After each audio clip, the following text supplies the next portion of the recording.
সামনে লড়াই, এ লড়াই লড়তে হবে, এ লড়াই জিততে হবে।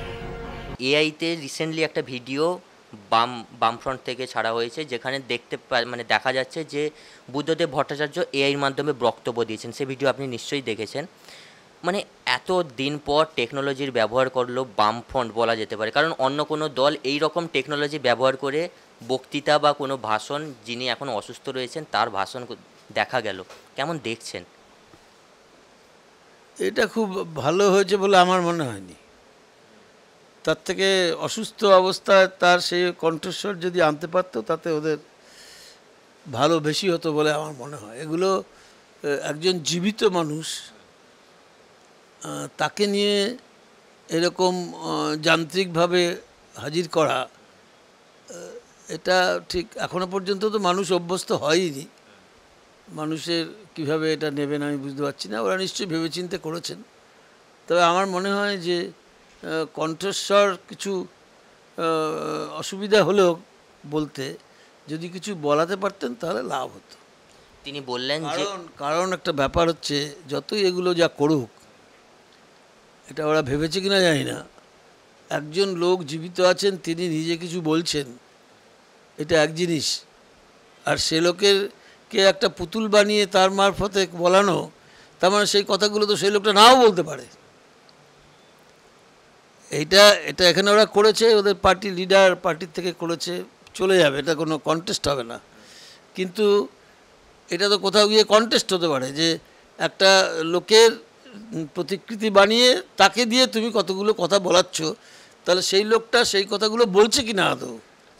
কারণ আমার যতদূর মনে পড়ে, গত 21 সালেই বোধহয় হবে কি 19 সালে হতে পারে, নির্বাচনে বুদ্ধদা বলেছিলেন সেটা হচ্ছে তৃণমূলের বিপদের কথা বলতে গিয়ে বিজেপির বিপদ ডেকে এনো না। এই জাতীয় এই কথাটা বলেননি উনি, কিন্তু কিসে আগুনে ঝাঁপ দিও না কি এরকম একটা কী কথা বলেছিলেন। তো সেটা তো পার্টির যা বক্তব্য পুরোপুরি বক্তব্য নয়। তাহলে আজকের দিনে উনি এক্স্যাক্টলি কি বলতে চান, ওরকম একটা পুতুলকে দিয়ে বলাবার মধ্য দিয়ে এই প্রশ্নটা কেউ করতে পারে যে ওটাই ওনার এক্স্যাক্ট বক্তব্য কিনা। ভিডিওতে দেখা যাচ্ছে তিনি বলছেন যে রাজ্যে তৃণমূল কংগ্রেস এবং কেন্দ্রে বিজেপি রাজ্যটাকে ধ্বংস করছেন।